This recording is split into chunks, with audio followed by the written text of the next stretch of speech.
मुगलों के राजा अकबर ने षड्यंत्र रचा, आघाती था, लेकिन प्रताप का तेवर भी तेजाबी था, प्रतिघाती था। अकबर ने राजा मान सिंह को सेनापति बनवाया था, रजपूती सेना के खिलाफ रजपूतों को भड़काया था, रणक्षेत्र बनी हल्दी घाटी, चतुरंग शत्रु अड़ी हुई, उसके विरुद्ध थी राणा की बलिदानी सेना खड़ी हुई। इस बीच युद्ध के शंख बजे। सुनना दोस्तों, हिंदुस्तान में जहां कहीं भी पढ़ी, इन पंक्तियों की ताल के साथ लोगों की तालियां मिली हैं। युद्ध के दृश्य में संगीत उत्पन्न करने की कोशिश करता हूं, और आपके कानों के माध्यम से हृदय तक अगर वो संगीत पहुंचे तो अपनी तालियों के साथ ताल मिला देना, निवेदन करता हूं, मैं कोई दावा नहीं करता। इस बीच युद्ध के शंख बजे, ढोल बजे, मृदंग बजे, घड़ियाल बजे, घन घनन घनन, जुझारू युद्धक जंग बजे, बजुठी तेग तलवार बजी, मुखदर बरछी करवार बजे, बंदूकों की शहनाई संग, तोपों के मुखर से तार बजे, दोधारी बाजी खन्न खन्न, छुरियां छम छम छम छाप बजी, झंझन झनाक झनझन रहा, दुश्मन की गर्दन नाप बजी, धनुषों की डोरी धन धन, और तीर बोलते सन सन, घोड़ों की घंटी टन टन, हाथी का घंटा घन घन, अरे सिर कटकर गिर जाते थे पर लोथें ही अड़ती रहती थी। क्या कहने। दो नाम लेना चाहता हूं नौजवान दोस्तों, राजस्थान के इतिहास के। भाई साहब बैठ जाइए, आप लोग अगर बिगाड़ेंगे, आप तो व्यवस्था से जुड़े हुए लोग हैं, बैठ जाओ।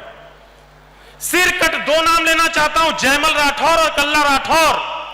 राजस्थान का इतिहास पलट करके देख लेना। हल्दी घाटी के युद्ध में कल्ला राठौर के पैर में गोली लगी, जयमल ने अपने कंधे पर बिठाया, चारों हाथों में तलवार लेकर के युद्ध लड़ा। मुगल सेना ये देख करके चमत्कृत थी कि ये कौन सा देवता युद्ध में आ गया जो चारों हाथों से युद्ध लड़ रहा है। बीते दिनों में उदयपुर गया, मैंने देखा दोस्तों, आज भी वहां जयमल और कल्ला राठौर का मंदिर बना है, लोग चढ़ावा चढ़ाने जाते हैं, माथा टेकने जाते हैं। मैंने भी उन वीर योद्धाओं को प्रणाम किया और उनकी कविता आपके यहां निवेदित करता हूं। सिर कटकर गिर जाते थे पर लोथें ही अड़ती रहती थी, और कहीं विलक धड़ से होकर बस बाजू लड़ती रही। क्या कहने।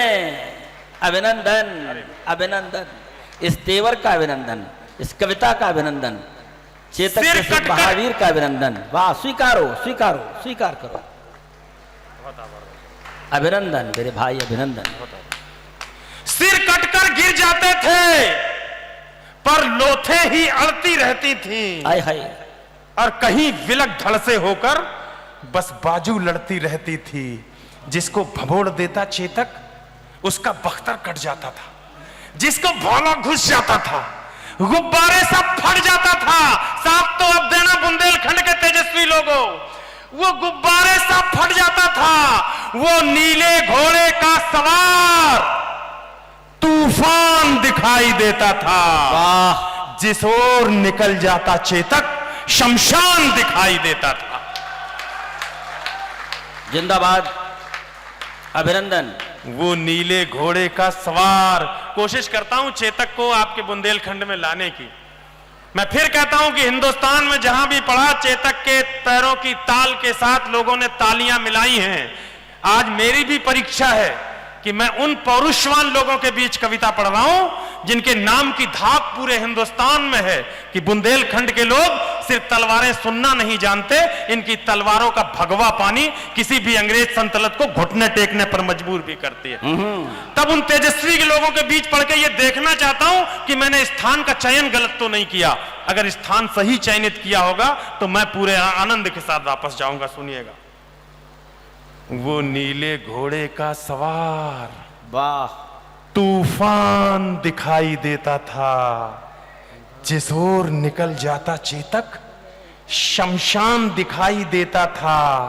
टप टप टपाक टप टप टपाक टप टप टपाक टप टप टपाक टप टप टपाक टप टप टपाक टप टप टपाक टप टप टपाक टप टप टपाक पदचाप सुनाई देती थी। चेतक दिखता थोड़ी ना था, बस टाप सुनाई देती थी। जिंदाबाद, अजय भाई, अभिनंदन। चेतक दिखता थोड़ी ना था, बस टाप सुनाई देती थी। दैवीय घोड़ा था। बस एक बार आंखें बंद करके चेतक का स्मरण करो दोस्तों। तालियां मांगूंगा नहीं, अगर उस बलिदानी अश्व के प्रति तादात्म्य स्थापित कर लिया तो खाली कुर्सियों से तालियां बजवाने की जिम्मेदारी मेरी। जितने जिंदा लोग बैठे वो तालियां बजाते रहना।